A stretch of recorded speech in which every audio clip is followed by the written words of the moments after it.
How to fix TD Bank to not dispute charge. To fix the TD Bank to not dispute charge error, you have to first of all confirm the transaction status if it is posted and it is not in pending.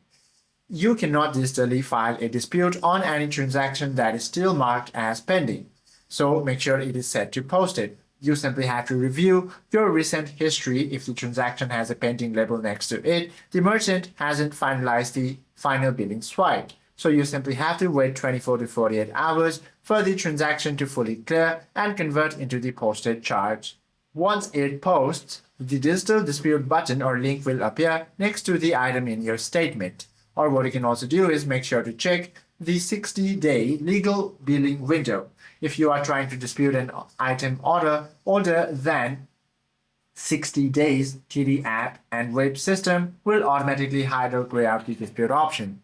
Hope this video helps you out a lot. If you have any questions or queries, please do comment down